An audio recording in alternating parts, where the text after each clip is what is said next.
por hecho, claro, con la camiseta inclusive, que tenemos la camiseta inclusive. Que Para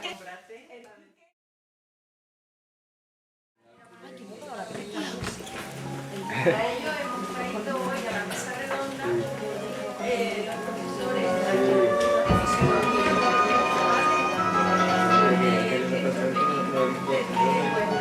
y laringólogo, por lo tanto nos puede hablar del oído fisiológicamente también. La profesora Ana María Rodríguez de Quesada, que ella es bióloga molecular y nos va a poder dar una visión, aparte que es melómana, 100%, con lo cual puede dar una visión distinta también del oído. Y por último, Encarnación Romero, que es violonchelista y por tanto puede que nos dé una práctica de lo que es la música, ¿no? Y entonces vamos a tener diferentes efectos del oído y que espero que os guste. Lo importante es que hagáis preguntas, así que cualquier cosa que se os haya quedado que puedan contestar, espero que preguntéis. Pasáis entonces y pasemos directamente a esto informal, ¿no? Encarnación. ¿Quieres contestar por ti o no?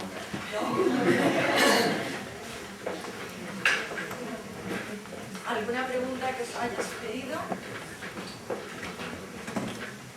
Bueno, yo creo que empezamos por el turno de pregunta. Que Ana, ¿tú no tenías? ¿Qué se te ha sugerido? Primero, con un peligro. Bueno, a ver, yo estoy aquí, como ha dicho Charo, pues primero muchísimas gracias, porque la película esta además me encanta. La he visto ya creo que 4 veces, son 12 horas, ¿no? Entonces lo que he visto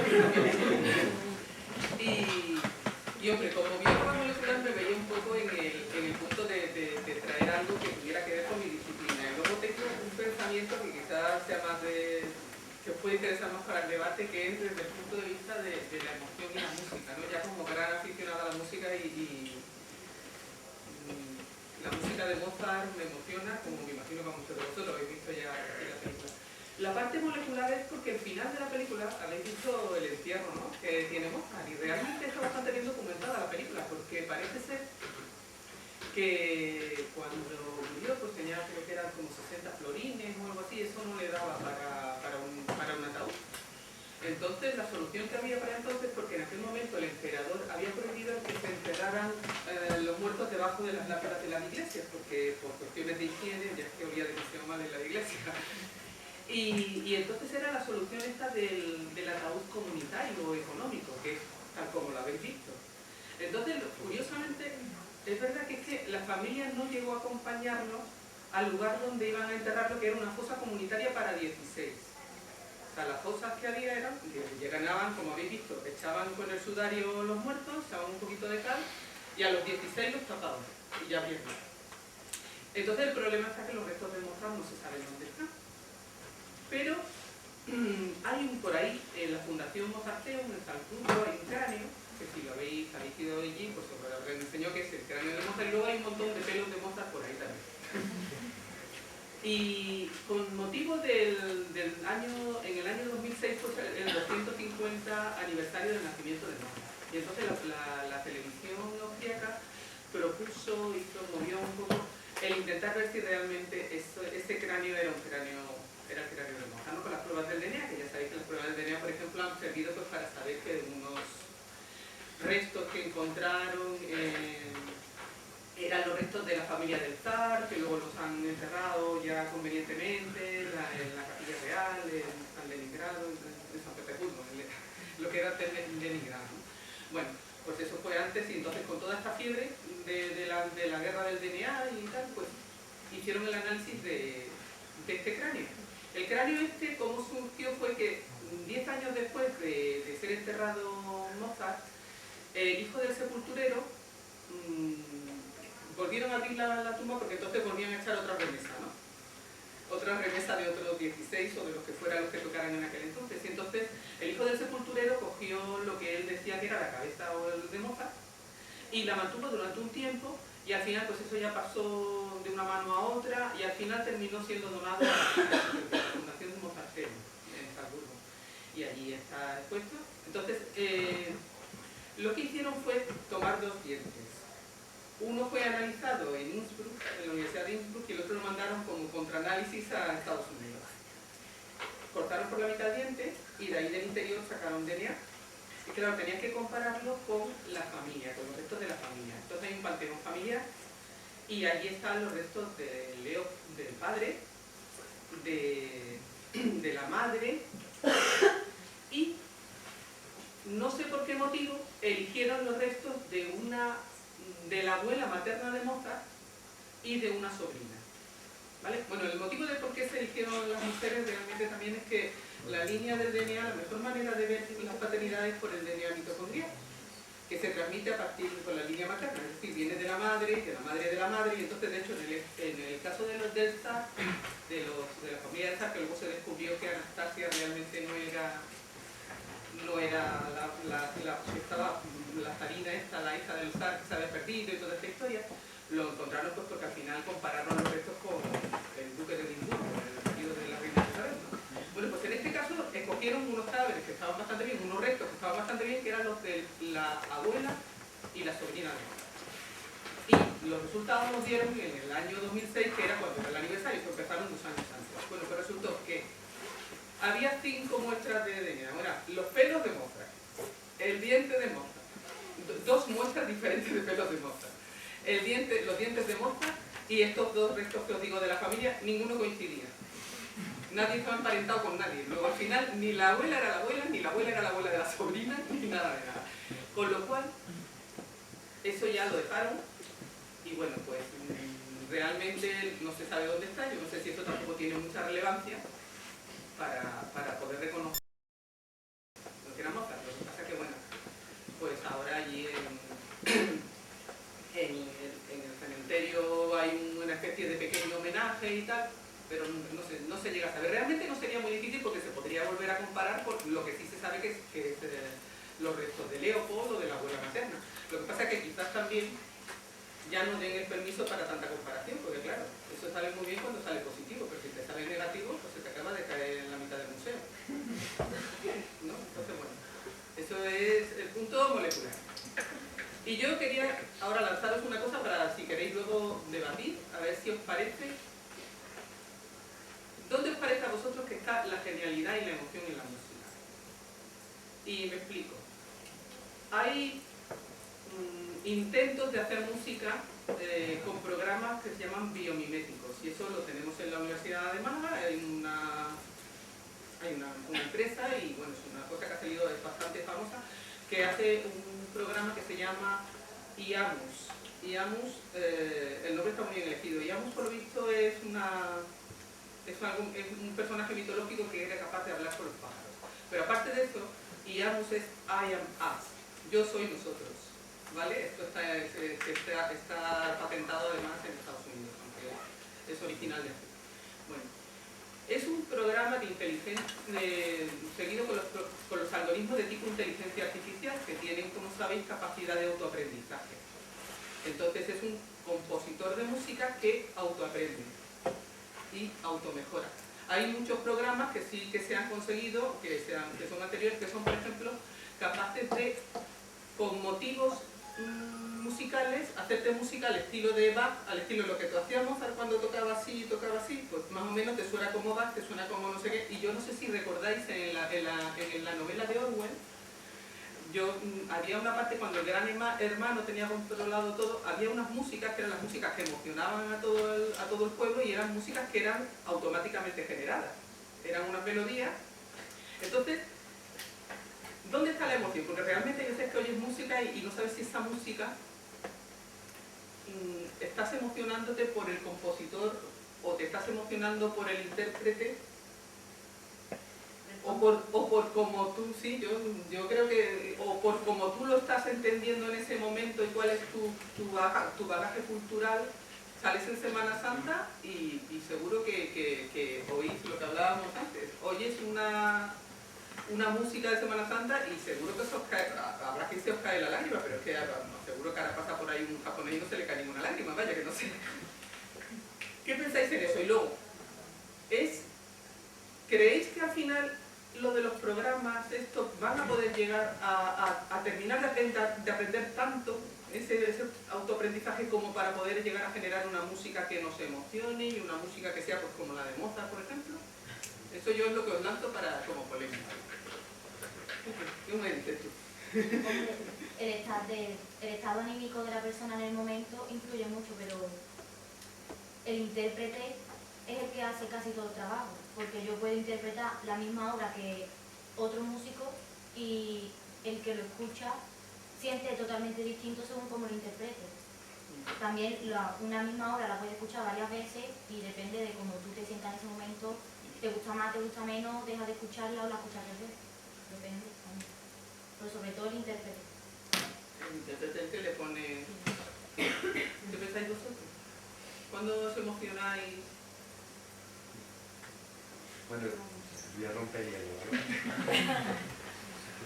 A mí personalmente me emociona una música cuando me sugiere una historia o cuando me hace bailar.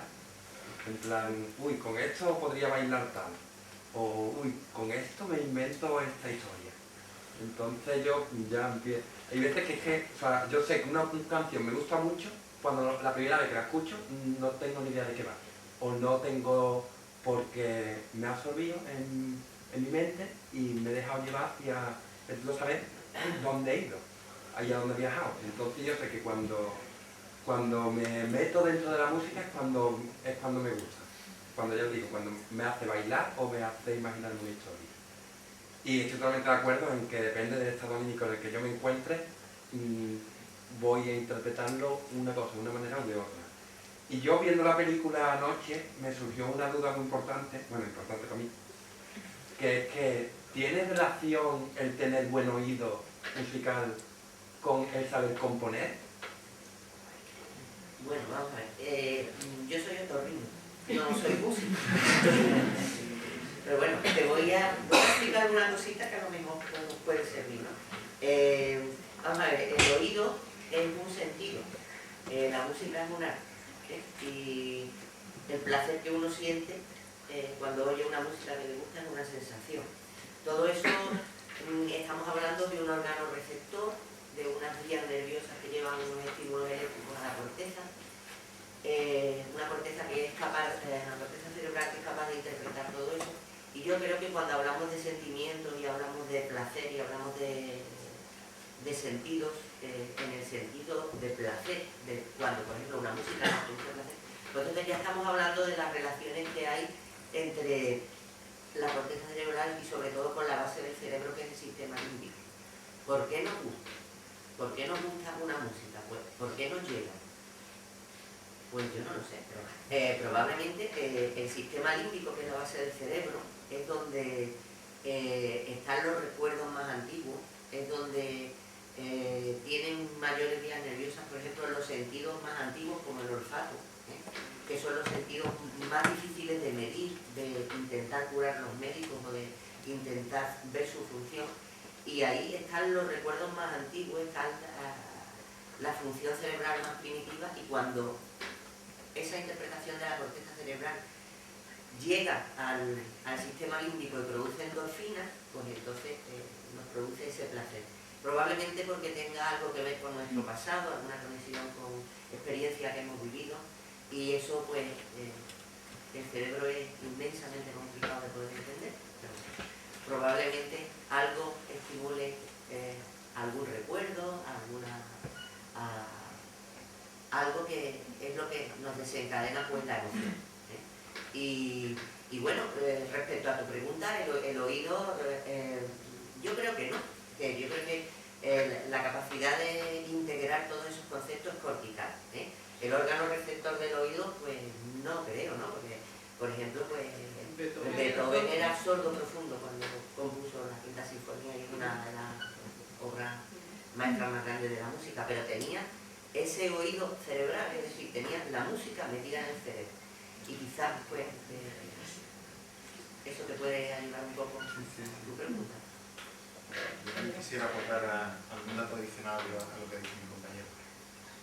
Yo sí creo, firmemente, que el programa que está diseñando va a tener un gran éxito. Yo no lo estoy diseñando.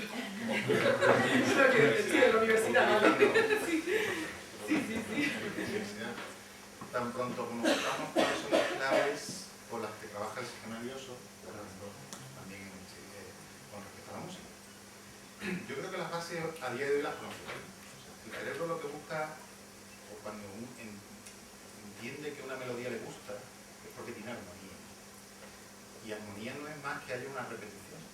Hay una serie de sonidos más o menos sinusoidales, puros, con sus armónicos, con sus multiplicaciones, que además haya repeticiones y que le haga al cerebro descansar. Descansar en el sentido de que pueda predecir qué va a ocurrir, porque hay una cierta armonía de repetición y no tenga que estar pendiente minuto, segundo o milisegundo qué está ocurriendo e interpretando, sino que ya haga una interpretación global. Y eso obviamente lo está haciendo la corteza. Cuando entendamos, yo creo, cuáles son esos parámetros básicos que rigen que nos guste una determinada música o no, obviamente también hay un componente personal, con ese tipo de integradores, de programas informáticos, vamos a terminar sintetizando música que de entrada sabemos que le va a gustar a un cierto público y que no sabremos en un futuro distinguir si se ha hecho de forma sintética o lo ha hecho un intérprete. Por ahí tengo, pues predigo en que eso va a ocurrir en el futuro. Con respecto al oído, yo sí me gustaría comentar algo que sí sale en la película al principio, cuando hace Mozart esa primera actuación de esa primera ópera ante el emperador que no sabe qué decir, que tiene que poner una pega porque si no, no se da a valer, pues la única tontería que se le ocurre es decir que tiene demasiadas notas. ¿Demasiadas notas qué significa? Entonces, al oído de que alguien le sopla, dices, sí, es que el oído no puede oír todas las notas. Obviamente, porque el oído no escucha todas las notas, no escucha todas las frecuencias. Escucha, en el rango del que escucha, 208 más o menos, en ese rango. Por debajo, por encima no las escucha. Pero también es verdad que los instrumentos musicales que nosotros utilizamos, que utilizáis, los ha diseñado el hombre. Y lo ha diseñado el hombre porque los puede escuchar. En definitiva, cualquier sonido o melodía que se produzca por los instrumentos musicales que utilizamos, porque lo escuchamos. Así que claro, luego, aquí comentaré una tontería. Todas las notas se escuchan, obviamente no, pero las que producen los instrumentos que utilizamos, obviamente sí, porque no le sobra ninguna nota. No lo habremos entendido, o no nos habrá llegado, o no nos habrá gustado, pero eso ya es un tema emocional. Pero a esa ópera no le sobrará nada. Y obviamente tenía toda la razón el compositor de que está completa, no le sobrará absolutamente nada. Si me permitís un segundo más, un minutito más, cuando se estudia en términos evolutivos cómo surge el habla y cómo surge el oído, uno se da cuenta que va todo totalmente en paralelo. Porque en lo que escuchamos, o sea, si vemos el rango de frecuencia que el oído escucha, curiosamente, lo curioso es que se ha diseñado a la par, va a la par de escuchar los sonidos que producimos con nuestro habla. Cuando se hace una correlación entre cuáles son las frecuencias que hablamos y las que escuchamos, es especular, es idéntica. O sea, el oído humano escucha lo que producimos y está diseñado justo para eso, para escuchar lo que nosotros somos capaces de hablar. Pero dentro de lo que hablamos, los fonetistas, y en la universidad tenemos grandes fonetistas, y cuando nosotros tenemos también en nuestra universidad, son grandes fonetistas que nos dicen que dentro de los sonidos hay dos, de los sonidos que hablamos hay dos tipos, los sonoros y los sordos. Los sonoros, curiosamente, son los que después con la música nos gusta escuchar. O sea, los sonoros son los que producen la vibración de las cuerdas vocales, que no es más, una onda sinusoidal, más o menos pura, y después con el aparato resonador, que es lengua, boca, nariz, etc. Lo que producimos es una amplificación, o sea, una multiplicación de esas ondas sinusoidales. Cada vez que nosotros estamos produciendo sonidos, vocales o consonantes, es una suma de todas esas ondas. Las que nos llegan al oído es un sumatorio de todas esas ondas, ondas puras, un sumatorio. Por un lado tenemos las sonoras, que son, digamos, multiplicaciones de elementos sinusoidales, y después están las sordas, que es las que terminan participando en la lengua, puede participar en los labios, que no está participando en las vocales, y que son un poco caóticas. Esas son las que no nos gusta escuchar en la música. ¿A qué letras me estoy refiriendo? Sordas. A T, a T, a T, a S, a F. Esa es la música. estudiado las frecuencias están ahí arriba, en las altas frecuencias, donde parece caótico, porque aquí no se puede poner una onda. Cuando se escucha la música lo que hace es buscar los armónicos más o menos puros, repetitivos, que nos produzca sedación, que nos relaje, que nos... A eso es lo que nos referimos, que activa el sistema límbico, en definitiva. O sea, estamos de alguna forma rascando a esa parte del espectro que escuchamos, que es la parte del sonoro, que es la que nos gusta escuchar porque nos relaja. ¿Había preguntas de la Sí, bueno, yo un poco también para terminar de contestar lo que tú has propuesto acerca de si influye el tener un buen oído musical, también decir que aparte de Beethoven, que era sordo cuando compuso esa obra, hay gente también sorda que compone música y se ve que la música no es solamente no está compuesta únicamente por el sonido en sí, sino por las vibraciones que percibimos. Y esa música que componen es una música de mucha percusión, de lo que les transmite según las vibraciones en el propio cuerpo, como ellos sienten la música, y es muy interesante de ver cómo esas músicas que componen. Y por otra parte, ya que se ha hablado de la evolución de la música y demás, a mí me gustaría saber si el sentido primero que tuvo la música, el por qué se favoreció esa evolución, porque es obvio que hay un centro en el cerebro que es el de la música, puesto que hay personas que no son capaces de entender la música como tal, sino como ruido. Entonces, si hay un significado evolutivo para esa música. Hay una correlación directa, también se llama psicológico, pero parece haber una cierta correlación, por lo menos directa, entre la capacidad que que tenemos ya los humanos, que ha ocurrido durante la evolución, en la capacidad de haber ganado la capacidad del habla y de la comunicación y entendimiento del habla y el desarrollo del raciocinio. O sea que el habla y la capacidad de comunicarnos, y la música no es otra forma más que de comunicación, por lo menos yo sí la entiendo, yo entiendo que eso es uno de los grandes pasos evolutivos que ha dado el humano. Entonces, yo no desligaría la música de lo demás, que es el habla en sí. Bueno, yo primero te quería comentar respecto a lo que has dicho de los sordos, pues, no sé si alguien no lo sabe o resulta curioso, los niños sordos profundos bailan perfectamente porque se guían por las vibraciones que les llegan a la música. Y después de lo que has dicho, pues me gustaría comentar una cosa que es precisamente en ese sentido un concepto que se maneja mucho en la música, que es el de oído absoluto. Entonces, el oído absoluto es una capacidad mental de reconocer sonidos. Y curiosamente, pues parece que los occidentales lo tenemos menos.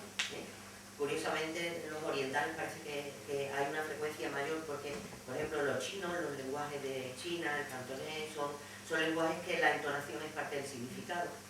Y la modulación de los tonos se reconoce mucho más.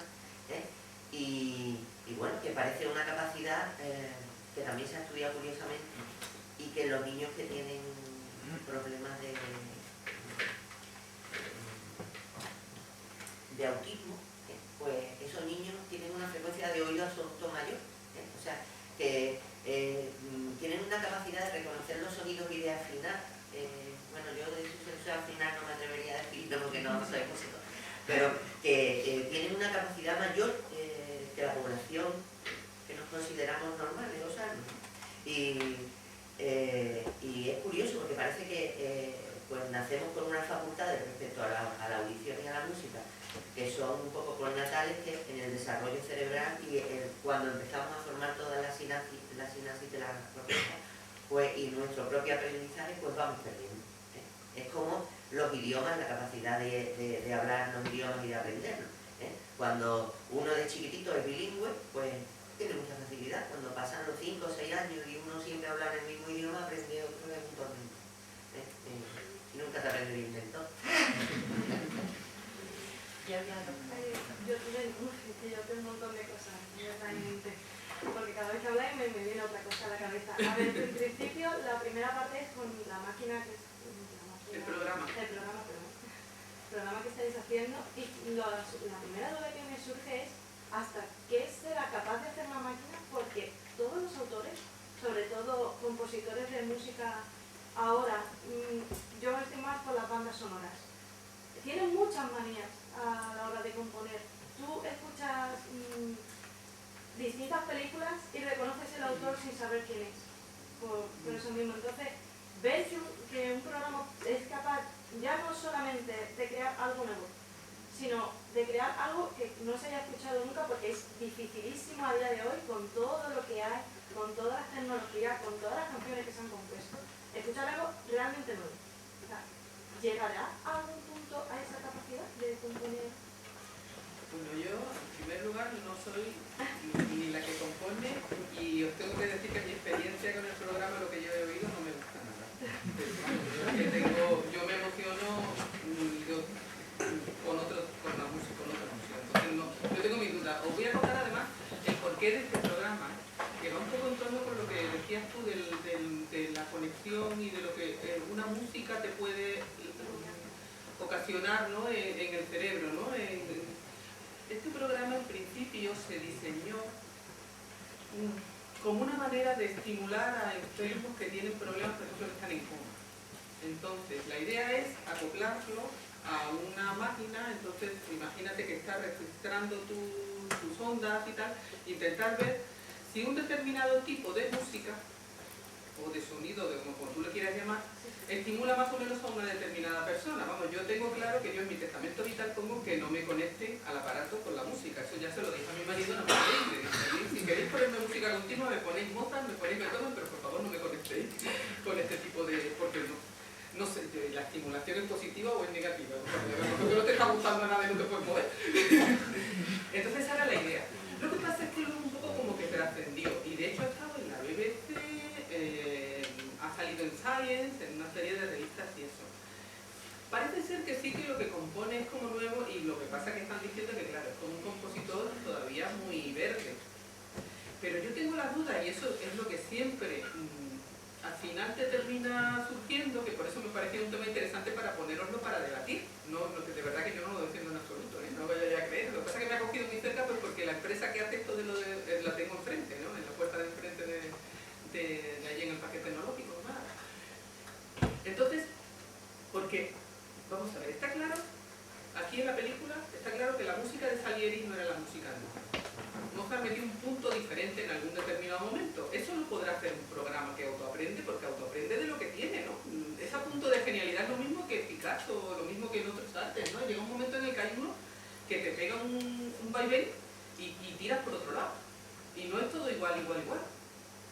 Yo no sé, realmente me cuesta. El programa parece ser que además es lo que va en el tono de lo que tú dices. El programa lo han grabado, me parece con la Sinfónica de Londres han grabado algo. Y claro, los intérpretes le ponen tanto entusiasmo y tanto sentimiento. Todos hemos ido a un concierto y nos han entrado ganas de llorar, a veces de lo mal que lo están haciendo y a veces de lo que te está poniendo los pelos de punta por dos motivos, ¿no? Porque te están masacrando, así como menos mal que ya el compositor no se puede despertar y no puede venir a verlo. Y otra cosa que no sabes por qué ese día o a ti te coge en un momento, ¿verdad?, especialmente sensible, o en una situación que has tenido un problema o una alegría personal, y es que, vamos, a mí me pasa, que es que me voy con la un corte porque fallé, te da vergüenza, ¿no? Eso lo podrá conseguir una máquina, es lo que yo ya no sé, con más porque ¿Tú qué piensas? Porque tú eres la que pones la emoción, claro, tú eres la que hace eso de emociones. Por mucha fórmula que tú le pongas a un programa, el programa no va a saber la teoría de la armonía y lo que es más importante, la práctica. Para tú componer necesitas saber mucha armonía y mucho análisis, y una máquina nunca No, pero eso sí se lo ponen, eso yo fíjate, eso no lo tengo complicado, porque es posible complicar el algoritmo. Es que es muy matemático la música, Sí, el problema es más... La originalidad, ¿no? El programa se autocorrige, además, o sea, se autocorrige. Pero es que el programa tiene que aprender como a escucharse para saber que es lo que está sonando va a gustar, vamos a decirlo así, va a gustar. Es que tiene que llegar a ese punto para que llegue a hacer algo nuevo, por decirlo así. Que realmente ahí el debate en torno a ese programa es si realmente la inteligencia artificial es inteligente. Si es inteligente de verdad, es capaz de imaginar, entonces puede ser capaz de crear una obra que emocione, que nos emocione. Si no es inteligente, entonces por mucha esperanza que le tengamos en el programa, jamás podrá hacer algo así. O sea, realmente el debate es ese, es si la inteligencia artificial es realmente inteligente o no. O es una copia repetitiva. ¿Había gente delante? No, Yo tenía dos dudas principalmente, porque siempre hemos hablado en cuanto al oído absoluto, de la mayor capacidad de ciertas poblaciones sobre otras, pero quería hablar un poco sobre la expresión de entrenar el oído, de si eso realmente puede existir una compensación respecto a esa falta de esa amplitud de la frecuencia, ¿no?, que pueda tener uno respecto a otra persona, si eso es capaz de entrenarse. ¿Entrenarse? Sí, claro, sí. Yo creo positivamente que es así, vamos, la capacidad de entrenar una cierta función es lo que desarrolla esa función. Y por lo que yo he estado viendo, el oído absoluto es un concepto más que una ventaja en la música incluso, porque, bueno, pues, por lo visto, quien entiende de eso, pues habla de que eso es una capacidad que no tienen los demás, pero como todas las cosas, pues tiene su ventaja y su inconveniente. Y por lo visto, pues la persona que tiene esa cualidad, pues cualquier fallito, cualquier cosa en la música lo detectan, y los que no entendemos tanto, pues nos vamos más al sistema límbico, al arte, a la emoción, a lo que te llega. Y a lo mejor esas personas pues son capaces de detectar tantos fallos que no pueden disfrutar igual que otra persona que no tiene esa capacidad, digamos, pero tienen otra, ¿no? Y ahí hay otra cosa, ¿no? Ya no es de educar el oído en otro aspecto. Depende, yo no sé, vosotros en la música, vamos a ver, yo en mi experiencia personal, que ya os digo que más de bióloga molecular esto me toca por lo que a mí me puede emocionar la música, yo me he ido educando en la música. Además, ni soy música, estoy más sorda que una tapia, o sea que quiero decir ejemplo práctico de persona que le gusta la música y oye fatal, o sea que no. Pero ha ido como por etapas, ¿no? Mozart le entra a todo el mundo, de pronto, Mozart no tienes que educar nada porque te entra, es lo que le pasaba a todo el mundo allí, todo el mundo se lo sabía. Luego llega un momento en el cual lo que te pide el cuerpo es el barroco. Luego llega un momento en que te vas cambiando y ya te vas por Schubert. Y luego y acabas en Wagner, para acabar en Wagner hay que pegarle ya mucha educación, pero quiero decir, por ejemplo, la música vocal, ¿no? Empiezas a lo mejor con los oratorios, no te gusta nada la ópera, y luego te vas enganchando, y llegas a tener unas emociones cada vez, me imagino que igual con cualquier arte, ¿no? Llegas a emocionarte con cosas que antes no serías capaz de aguantar, porque es que te parecería un pestiño entregarte una ópera de 5 horas, ¿no? Y en cambio llega un momento en el cual es que yo creo que es una cuestión de educación, por lo menos en mi caso ha sido una cuestión de educación. Cuando voy a ver una ópera larga, una ópera de Wagner, yo me la tengo que estudiar antes, porque si no es que no me suena nada y yo tengo que saber qué está pasando, qué es lo que va a pasar después, porque si no es lo que dicen, no tienes que estar esperando a ver qué es lo que, sino tú sabes ya lo que viene y a ver cómo lo hacen, ¿no? Y es unas emociones que realmente me imagino que lo mismo pasará con otros tipos de arte, ¿no? Pero vamos, especialmente con la música yo creo que es una cuestión también de educarte. Te vas educando y vas llegando cada vez, te va gustando más, me imagino también por los sabores, ¿no? Los catadores que ya llegan a apreciar lo que tú no aprecias. Yo creo que el debate lo estamos llevando a ese punto difícil de discernir cuando nos preguntamos si un artista nace o se hace.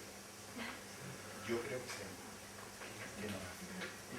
Una de las cosas que hemos visto en la película es que este chico, o sea, es entrenado en el arte de la música desde pequeño porque el padre lo entrena desde pequeño. En realidad entrena no significa, bajo mi punto de vista, que esté desarrollando ninguna capacidad que no tenga el otro. Lo que está haciendo es que esa capacidad que tenemos todos al nacer, pues a base de repetición, a base de entrenamiento, no en el oído, que es interno, el oído de ese chico que de al lado sigue escuchando las mismas frecuencias y la boca está trabajando con los mismos resonadores y haciendo el mismo rango de armónicos que el resto y los mismos sonidos.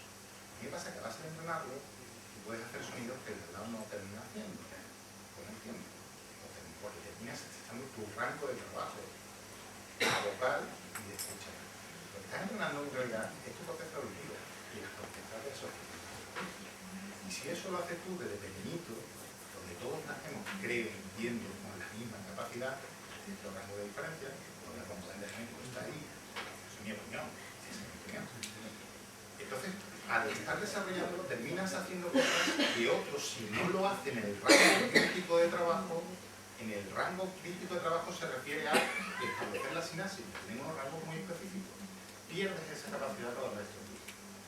Por ejemplo, tocar el piano. Si empiezas muy prontito, serás un experto. Si empiezas ya a combinar, probablemente podréis terminar haciéndolo medio bien, pero no lo podrás hacer nunca. Primero, porque ni tenéis esas capacidades motoras, ni auditivas, ni de interpretación. Pero si te entrenan desde pequeñito, como entrenaba este señor, llamado Mozart, pues entonces terminó siendo un crack. Pero probablemente este Salieri, que no lo entrenaron y quería, porque tenía afición, y sentía emoción por lo que escuchaba, pero no estaba estimulado. Y al no estarlo, pues entonces no llegó a donde llegó. Estaba próximo, porque al final tenía cierto éxito. Pero no perdió la historia porque no dio ese salto cualitativo.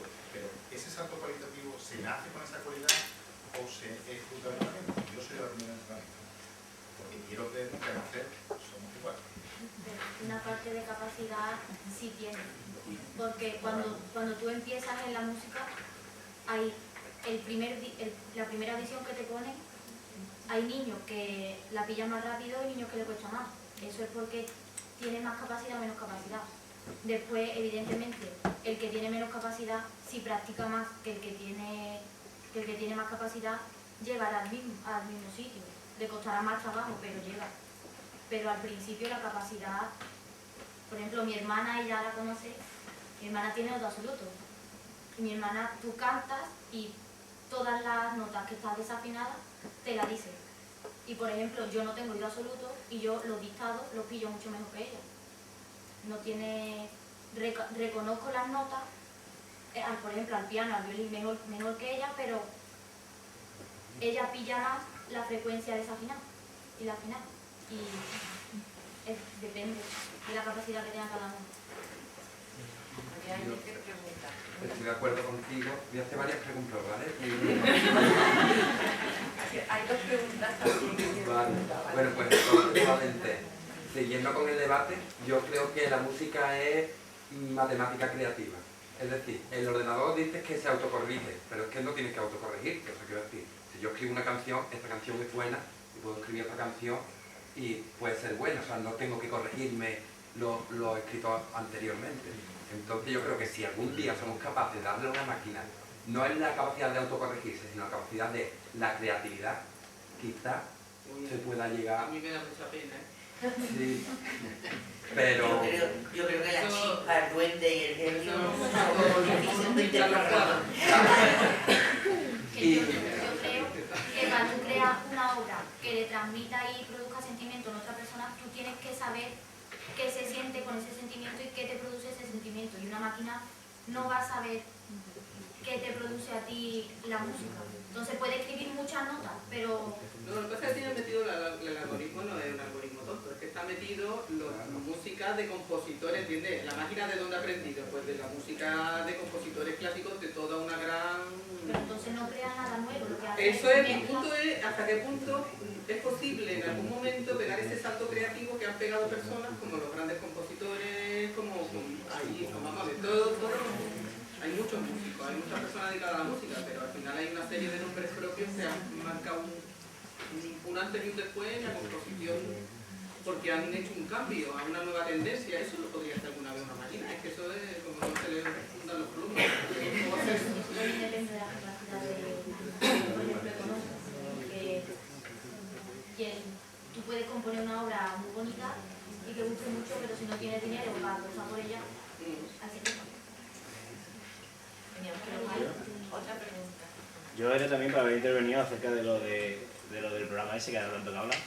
Supongo que en la próxima película que es Blade Runner se hablará también más de la inteligencia artificial, pero yo pienso que bueno, que estamos diciendo que el programa no tiene genio, no tiene lo que sea, pero es que el programa también lo ha hecho alguien. El programa tiene el genio del programador. Y eso supongo que, aunque el programador no sepa mucho de música, sí puede saber de matemáticas y sí puede orientar la creación si de verdad quisiera entrar en... Al final, el punto interesante, porque había habido programas anteriores en los años 90 y lo que habían hecho era, le habían metido como fragmentos, porque al final lo que dice, esto todo es repetido, al final llega un momento en el cual tú tienes que esperar una cierta repetición para que eso sea armónico, etcétera, etcétera. Entonces le habían metido como fragmentos.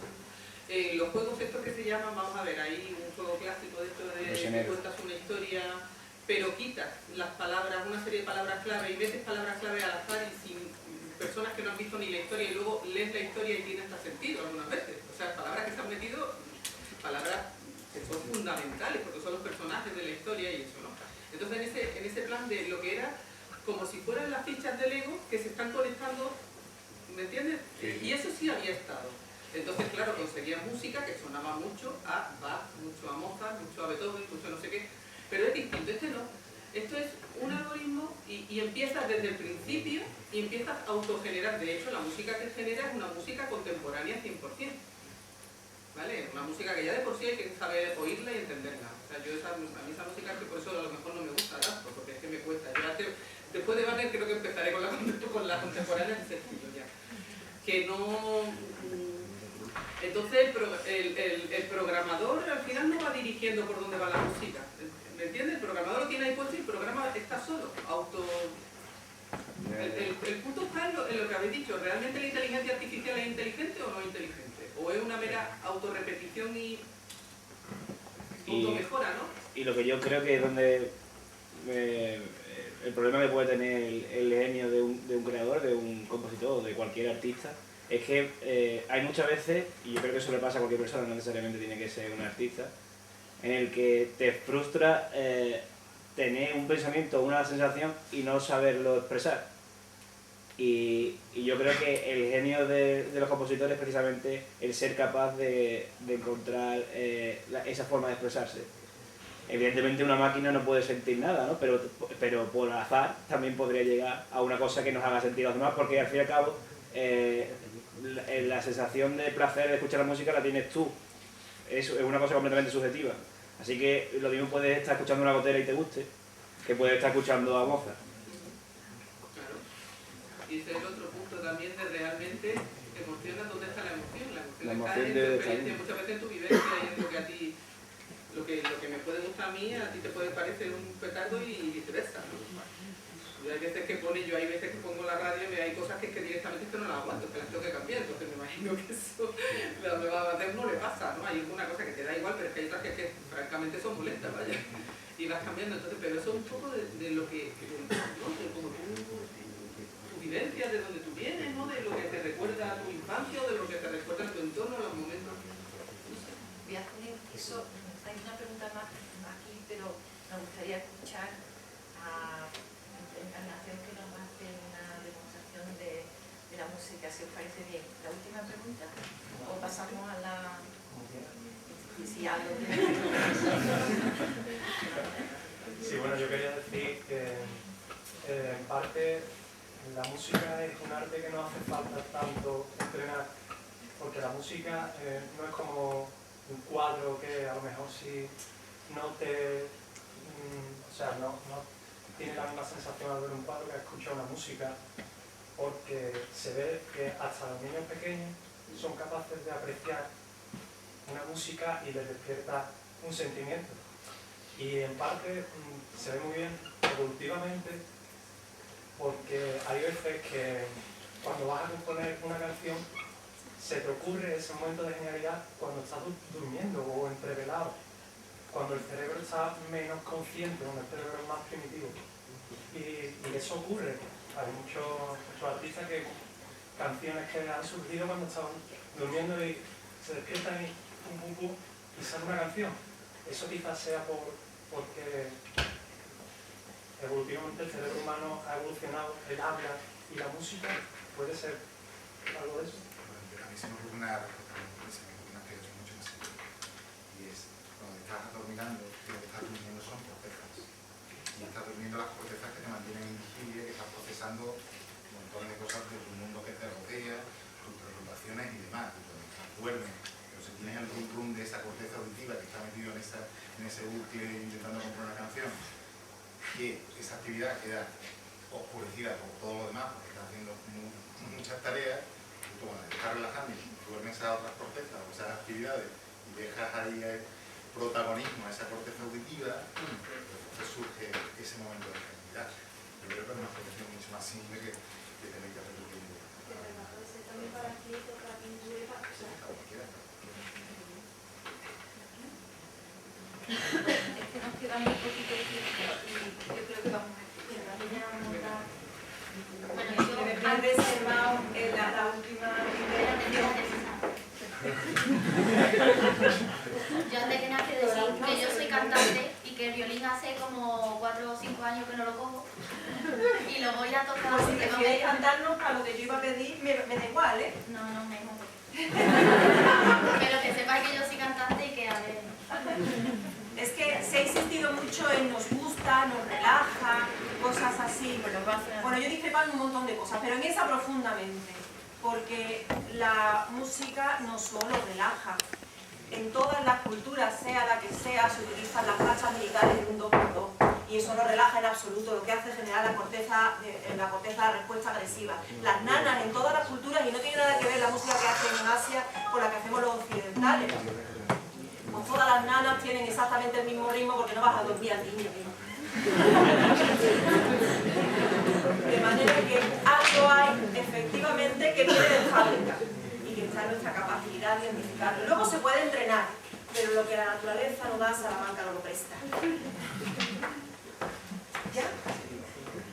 ¿Todavía no?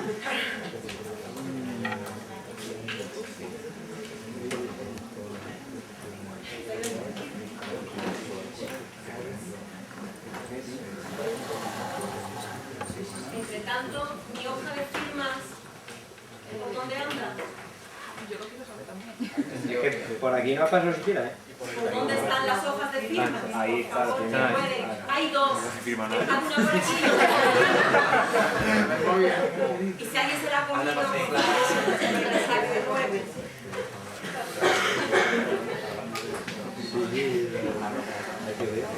¿Ha aparecido? ¿Ha aparecido? Sí.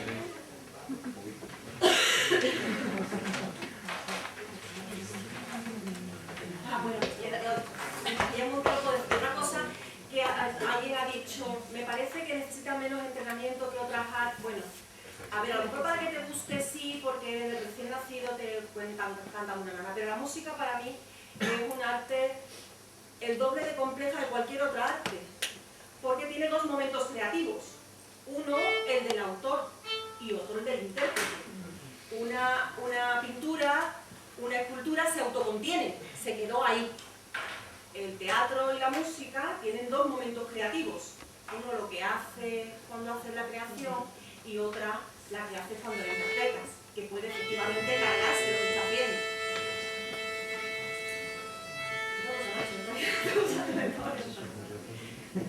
Lo de que y las máquinas no se pueden emocionar. Vamos a ver. La parte matemática de la estructura, que sea armoniosa, que los acordes suenen bien y tal, eso es matemática y se puede hacer. Y luego, si conocemos los mecanismos asociados a lo que produce la respuesta agresiva, lo que genera la respuesta de relajación o la que nos pone tristes, hemos visto en la película un chaparrón de veces en la que la soprano salía haciendo cositas y todo el mundo sabíamos que en ese momento estaba feliz y todo el trozo del requiem produce esa sensación. Y lo que necesita es recordar que ese es el algoritmo que utilizamos para reproducir eso. Yo no veo, de verdad, yo tengo mucha esperanza en la máquina. Estoy convencida de que la máquina es un proceso de apoyo, de la creación y ya está.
Semana Santa, que ya un cuarto de tarde.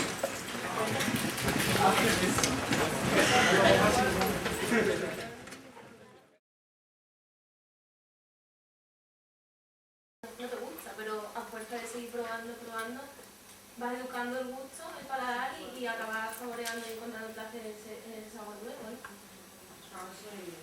Sin llegar a no es un sabor, como sabéis, el picante.